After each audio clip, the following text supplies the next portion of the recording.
Det her er så den anden regneregel, som man bruger, når man differentierer funktioner. Den anden af dem, vi beviser, nemlig den regneregel, der beskæftiger sig med at differentiere en sum af to funktioner.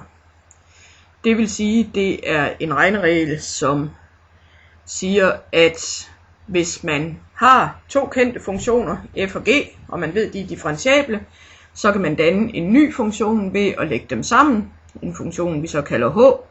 Så h af x er lig med f af x plus g af x. Og den sumfunktion, altså h af x, den vil også være differentiabel, og den har en differentialkvotient, som findes som h mærke af x lige med f mærke af x plus g mærke af x. Så regnereglen, den har vi så her. Og det der står, igen, hvis man oversætter det til lidt mere almindelig dansk, det er, at når man lægger to funktioner sammen, så lægger man også differentialkvotienterne sammen. Så den stejlhed, man får af summen, det er den samme som summen af stejlhederne for de to funktioner, som indgår. Og der er så en flok forudsætninger, som man skal huske, nemlig at når vi ved, at f og g de er differentiable, så betyder det, at vi ved, at f-mærke, den finder man som grænseværdien af sekanthældningen for f, så altså som grænseværdien af f af x plus delta x minus f af x divideret med delta x, og det er grænseværdien, når delta x går mod 0. Altså den definition for f-mærke, som I efterhånden har set nogle gange. Og tilsvarende, så ved man, at der gælder for g-mærke, at den er tilsvarende grænseværdien, når delta x går mod 0 af g af x plus delta x minus g af x divideret med delta x. Det her det er man nødt til at vide, fordi ellers så giver regnereglen deroppe ingen mening. Hvis ikke man ved, at f-mærke og g-mærke, det man der styr på, så er det noget vrøvl, man skriver i regnereglen. Så vi går ud fra, at f og g er differentiable, og så ved vi f-mærke og g-mærke, hvordan de ser ud.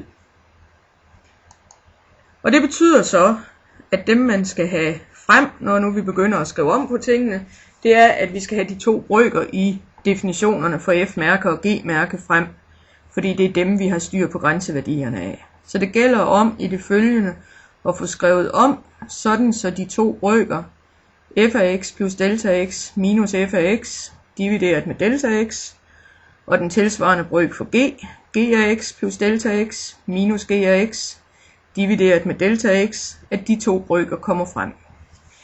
Noget man også har brug for, det er lige at huske, hvordan det er, sådan en sumfunktion fungerer, at h af x kan opfattes som en ny funktionsforskrift f plus g, og så taget i x. Men det kan også opfattes som de to gamle funktioner f af x og g af x, hvor man så sætter ind i hver af dem, og så først lægger sammen til sidst. Så når man danner en ny funktion som summen af to andre, så kan man enten danne den nye funktion på forskriftsniveau, så lægge forskrifterne sammen og danne en ny forskrift, eller også så kan man bruge de oprindelige forskrifter, sætte ind i dem, og så først lægge værdierne sammen til sidst. Og det her, at man kan skille f og g ad igen på den måde, det får vi brug for i beviset. Beviset foregår ligesom det praktiske eksempel, I så forrige gang, og beviset for konstantgangfunktion, ved at man går tilbage til definitionen af differentialkvotient og siger, jamen først så skal man have fundet sekanthældningen, have den skrevet så simpelt som muligt, så man kan overskue den, og så går man så bagefter over og kigger på tangenthældningen. Så man starter med at kigge på sekanthældningen. Og sekanthældningen, jamen det er jo en brøk. Det er forskellen imellem y-koordinaterne divideret med forskellen imellem x-koordinaterne. Så h-funktionen taget i x plus delta x minus h-funktionen taget i x, og så divideret med delta x. Så det der ligger i den her formulering, det er jeres gammelkendte formel for, hvordan man finder hældningen imellem to punkter, nemlig som forskellen i y-koordinater divideret med forskellen i x-koordinater. Det nye det er, at y-koordinaterne er fundet ved at gå ind og kigge på en forskrift eller en funktion. Og i det her tilfælde, så er det altså funktionen h, vi skal have fundet sekanttællingen for. Nu er det jo sådan, at vi ved noget om h. Vi ved nemlig, at den er dannet som summen af f og g. Og det vil sige, at det vi gør, det er, at vi sætter ind, at i stedet for h af x, så kan vi skrive f plus g af x. F plus g af x plus delta x minus f plus g af x divideret med delta x. Så udnytter man så, at den der f plus g af x er det samme som f af x plus g af x, altså det, der var på foregående slide med repetition af, hvordan det er sum af to funktioner, det egentlig fungerer. Og det vil så sige, at det kan skrives på den måde her, f af x plus delta x plus g af x plus delta x minus en parentes, hvor der så står f af x plus g af x.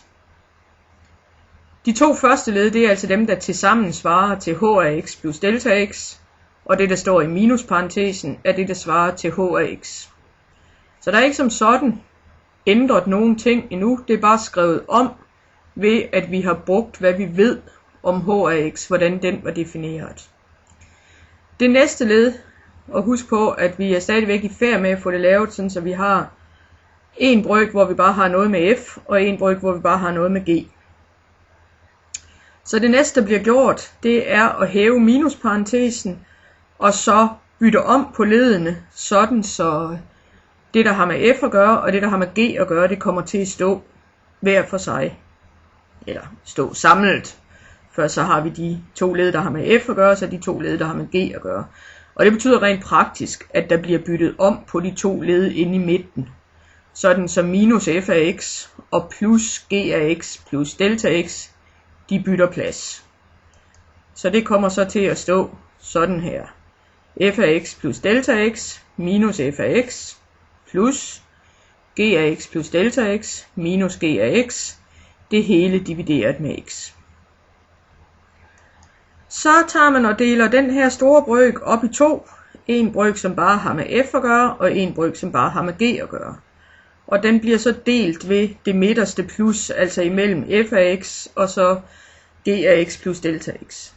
Det må man gerne, fordi det jo er den samme nævner hele vejen igennem. Det er en stor brøk, og den må man gerne dele op i flere små brøker, hvor de så selvfølgelig skal beholde nævneren. Så det vil sige, når vi får den delt op, så kommer der til at stå sådan her, f af x plus delta x minus f af x divideret med delta x plus en brøk, der så hedder g af x plus delta x minus g af x divideret med delta x. Og den store pointe, det er så, at nu har vi sådan set det udtryk, vi gerne vil have. Nu har vi det, så længe vi kigger på sekanttællninger. Nemlig at sekanttællingen for h, den finder man som sekanttællingen for f plus sekanttællingen for g. Og så er næste skridt jo så at kigge på tangenthældningen. Og tangenthældningen er stadigvæk grænseværdien, når delta x går mod 0 af sekanthældningen, så det er så den grænseværdi, der skal bestemmes. Så h mærke af x, det er grænseværdien af sekanthældningen s, når delta x går mod 0. Så det ser så sådan her ud. Og indtil videre er der ikke noget som helst nyt i det. Det er simpelthen en standardformulering, som vi også havde i det foregående bevis. Det, der så er nyt, det er, at nu sætter man så det udtryk, som vi fandt på foregående slide for sekanthældningen, sætter det ind. Så det vil sige, at den grænseværdi, vi skal have fundet her, det er grænseværdien af en sum af to brøker. Og de to brøker, de hedder så f af x plus delta x minus f af x divideret med delta x plus den anden brøk g af x plus delta x minus g af x divideret med delta x. Det vil sige, at vi udnytter det, som vi lavede på foregående slide med at få det delt op, sådan så vi har en brøk, som udelukkende har med f at gøre, og en brøk, som udelukkende har med g at gøre. Grænseværdier er pæne og ordentlige, og det jeg mener med det er, at de kan tages ledvis. Så det vil sige, når man skal have grænseværdien af sådan en sum, som vi har her, så kan man tage den som summen af grænseværdierne. Det vil sige, at det kan skrives som grænseværdien af f af x plus delta x minus f af x divideret med delta x, henholdsvis grænseværdien af g af x plus delta x minus g af x divideret med delta x. Og de to grænseværdier, som så lige bliver markeret her, det er så dem, som kan genkendes som henholdsvis f-mærke af x og g-mærke af x. Og der var så lidt kluder i rækkefølgen i, hvornår mine ting kom ind. Det var jo ærgerligt. Men i hvert fald så har vi de der to grænseværdier nu, som vi kender. Og det vil så sige, at de kan så erstattes af det, vi ved, de er lig med, nemlig f-mærke af x og g-mærke af x.